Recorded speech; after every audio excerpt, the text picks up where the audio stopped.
So the first thing you need to understand about secret societies is that there are different layers to secret society. Okay, so in Scottish Rite Freemasonry, there are 33 grades. 33 grades. So you start at 1 and then you slowly climb, okay? Some people can skip. And at each different grade, you're taught different secrets or understanding of the world. So maybe here, here, here, here, you have 4 grades, okay? In the bottom grade, all you're taught is just to be a good person, to do good works, to do charity, to be kind. That's all you're taught, okay? But as you move up, you're taught something else, which is we can do God's work. Okay? God has given us a mission. We must do God's work. Okay? And up here is we don't need God. Okay? The higher you climb, the more secrets you're told. And then as you move up further, you're taught we don't need God. Okay? So guys, I'm not part of a secret society. I'm just making this up, okay? I'm just showing you how they might work. I'm just speculating. The last layer is we can be God by killing God. Do you understand? So it's almost like school, right? In primary school, you work hard, you learn a lot. You go to high school. In high school, they teach you everything you learn in primary school is wrong. Let us teach you new knowledge. You work hard, you learn all this new knowledge. You go to university, the professors there are like, everything you learn in high school is wrong. So let's learn something new, okay? And then you go to graduate school and you're taught everything you learn in university is wrong.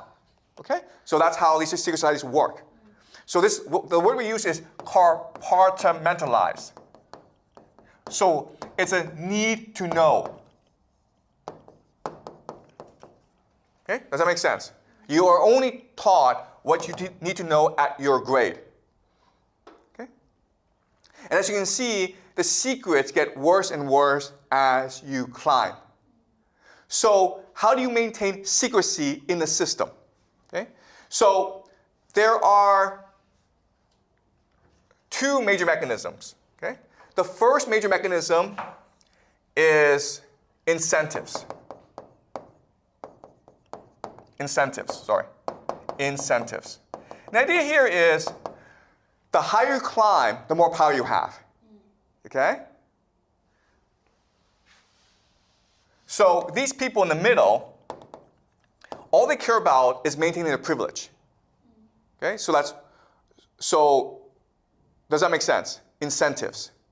Okay? The higher you climb, the more invested you are. Therefore, you want to believe the lie. Okay? Then there's blackmail. So if you really want to climb to the top, you have to reveal your secrets too. So you can be blackmailed. Okay? And we talked about this, right? The idea of transgression. If you really want to climb to the top, you have to commit crimes with other people. So therefore, you can never betray other people. Okay? And the last thing that helps the system is confirmation bias. And the idea of confirmation bias is you just want to believe what you want to believe. Okay? People don't want to believe the government lies to them. People want to believe the government tells the truth. So we like to live in a fantasy world. Okay? So this is what keeps the system intact. Okay? So this is how secret societies keep their secrets. Does that make sense? Okay? Now the question then is, how is it that they're able to wield power? And the answer is, this structure is perfect for a bureaucracy. Before we talked about bureaucracies, right? How as society matures, it becomes more bureaucratic. Well, the problem is that bureaucracies become top-heavy. Too many managers. Also, the idea of silos. So each department does its own thing. Okay? And as I said also, bureaucrats don't want to do any work. So imagine, if you're a secret society, how much you can benefit from the system, right? Because you want to work because you want to achieve your vision. And you're able to work with other people secretly. Therefore, you're able to promote each other into positions of power. And because these departments are all siloed off, they're all independent, you're able to control the entire bureaucracy. Because you're able to coordinate, but they're not. Okay, does that make sense? So what we learn is that in history, as societies become much more mature, as they become much more bureaucratic, secret societies have much more power. And today, we are living in a heavily bureaucratic world, and therefore, these secret societies have more and more power. Okay? And does that make sense? The other thing that we need to remember is that there are thousands and thousands of secret societies. Okay, so let's name some of them. The Freemasons, the Jesuits, the Mormons, the Frankists. Okay, lots and lots, okay? We'll go over each one later on this semester. What you need to remember is that at this stage in development, when society is bureaucratic, when they become parasites on the bureaucracy, they are incentivized to work together to achieve their vision. Okay?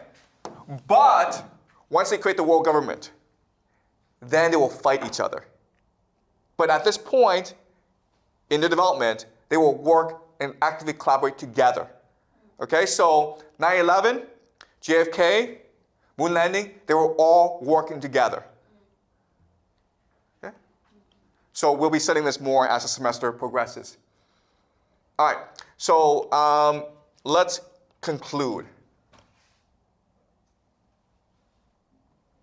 Sorry.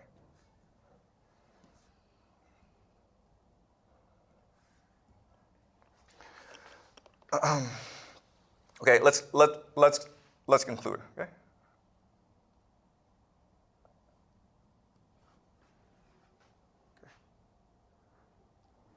Sorry, Okay, so let's talk about the atomic bomb. This is Henry Truman, okay? Henry Truman is the 33rd president of the United States.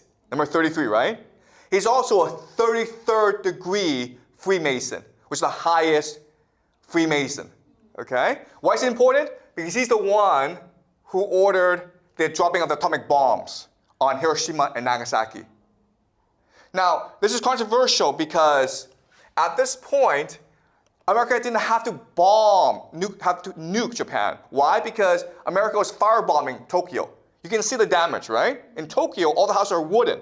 Guess what? If you drop fire bombs on these houses, everything burns. So America was just burning Japan to death. They didn't have to drop the nuclear bombs.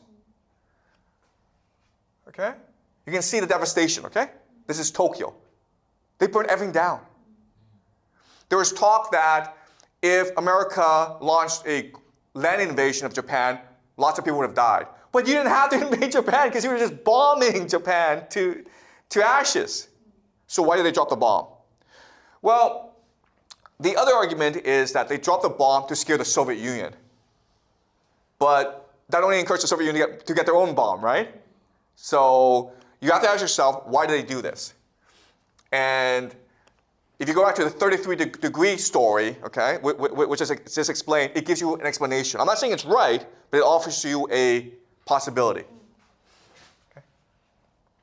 Okay, so as you can see, all these major cities, including Babylon, including Baghdad, Damascus, Hiroshima, are all part of 33-degree latitude, okay? Guess what, guys? A lot of famous athletes we're number 33. And they are Freemasons, okay? So this is Scottie Pippen and Shaquille O'Neal. We know they are Freemasons. Larry Bird and Kareem Abdul-Jabbar also wear number 33. Okay? 33 is important. Jesus died when he was 33 years old. The word God, Elohim, appears 33 times in Genesis. King David reigned for 33 years. The Vedic pantheon, Hinduism, has 33 deities. Human spine has 33 bones. Okay, so number 33 appears over and over. So the secret societies see number 33 as a magic number. The moon landing. Okay, I'm not saying the moon landing was faked, but there's an argument that it is impossible for humans to leave something called the Van Allen belt. Okay, the Van Allen belt is this electromagnetic field that protects us from cosmic radiation. So that the belts themselves have heavy radiation. So if you go into it, you die. But also if you leave the Van Allen belts, there's nothing to protect you from cosmic radiation, so you could die as well. So some scientists actually believe that it's impossible to leave Earth. Okay, we'll just die. I don't know how they were able to do this. And as you may know, right now, a lot of countries, America, China, are trying to get back to the moon. They're having a really hard time. Okay? They're having a hard time because NASA lost all the technology, lost all the footage, lost all the data. Oops. Oh well. Okay. So how was NASA able to keep this secret? Well, guess what? A lot of their most important people were Freemasons. Okay? This is Buzz Aldrin, one of the 3 astronauts. He was a Freemason. Okay? John Glenn, the first American to orbit the Earth, was a Freemason, 33-degree Mason, okay? As was James Webb, one of the first NASA administrators. James Webb, Kenneth Klett.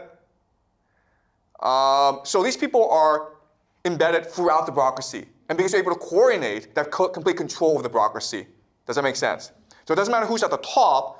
What matters is which bureaucrats are able to work together to achieve their vision. This is Werner von Braun, and he was one of the first NASA leaders. And he's a German. He was actually a Nazi who was brought over after World War II to help America build its space program. Okay? And he had a friend or a colleague named Carol Rosen. And we don't know if this is true. Okay? But what Carol Rosen tells us is that when von Braun died, he told us that the American government, was first and foremost concerned about spending money on space weapons. Okay? And to do this, what America will do is continue to manufacture threats to justify all the spending on weaponry. Okay? And then she lists the different threats. First, they will use Russians, okay? The Russians. We have to defeat the Russians in the space race. Then they'll be like, you know what? Terrorists, okay, 9/11. Then, third world countries, the crazies, like North Korea, okay? Iran. And then, an asteroid. We need space weapons to protect the Earth from asteroids. And then the last thing is a fake alien invasion, okay? Aliens. Okay, does that make sense? So we'll talk about this later towards the end of the semester about a fake alien invasion, okay? That's part of the plan. And they've been seeding this for a long time. So I'll conclude by talking about different possibilities. You don't have to believe me, okay? In fact, there are, I think, 5 different possibilities as to what happened, okay? The footage looks fake. So how to explain this? Well, the first explanation is it's real footage. And we should just believe the government, okay? But we also need to believe that they lost all the footage, lost all the technology, lost all the data. Okay, that's possibility number 1. Just believe what the government tells you. Possibility number 2 is America went to the moon, but the astronauts discovered too many secrets on the moon. Like there are space aliens on the moon. They can't tell us, so they create this fake footage. Okay, that's the second possibility.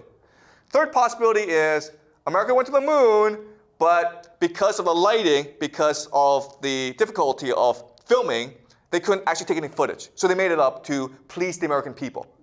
Okay? The fourth possibility is America went to the moon, but NASA decided to create this fake footage to fool the Soviets, right? Because if it's real footage, the first Soviets might be able to copy the technology, so we should just fake this thing and make fun of the Soviets, okay? Let's fool the Soviets. So the Soviets could not reverse engineer the success. Okay? That's also a possibility. Right? And the last possibility, of course, is America didn't go to the moon.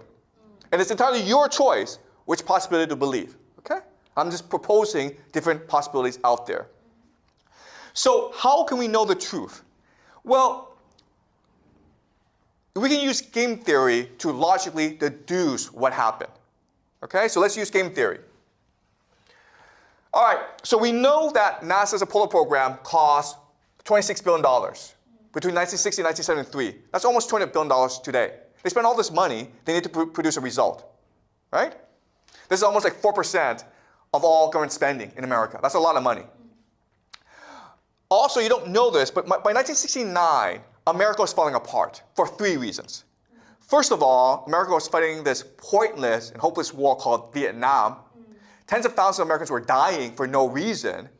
Hundreds of thousands of young Americans were protesting in the streets. The American dream seemed to be dying, okay? That's the first problem. Second problem is that the Soviets were destroying the Americans in the space race. The Soviets were the first to send an animal to space, the first to send a man to space, the first to orbit the Earth, the first to walk in space, the first to send a lunar module to the moon. So it seemed as though communism was superior to capitalism. It seemed as though the Soviet system was better than the American system, okay? There's a real fear that the Soviets would get to the moon first, okay? And also the last thing is, remember, in 1963, JFK was killed. JFK was the prince, the king. So that put Americans in a very bad mood. But then later on, other prominent Americans like Robert F. Kennedy and Martin Luther King, they were all killed as well. So 1969, America was divided, was falling apart. People felt hopeless, right? So what this means is that if America sent a mission to the moon and all the astronauts died or they didn't get there, America would have been broken, okay? People would have been depressed. And so according to game theory, America could not afford to take the risk of sending people to the moon. If they died, if it failed, America would have looked like idiots. Okay? But of course, there's always a counter-argument. And the counter-argument is, okay, this makes sense, but why did the Soviets call out the Americans and said, you guys faked this? Right? What? America and the Soviet Union were in competition with each other. Everyone believed America went to the moon, but there's a lot of evidence to suggest that America didn't go to the moon. So why did the Soviets tell the world? Okay? That I can't answer for you. All right? So I just leave you with this thought. Okay? But what I believe is, within the next 2 years, the truth will slowly start to come out. And you will see for yourself what really happened. So this class, it's not meant to tell you what happened. This class is just meant to give you different possibilities and give you tools to understand or figure out for yourself what might have happened, okay?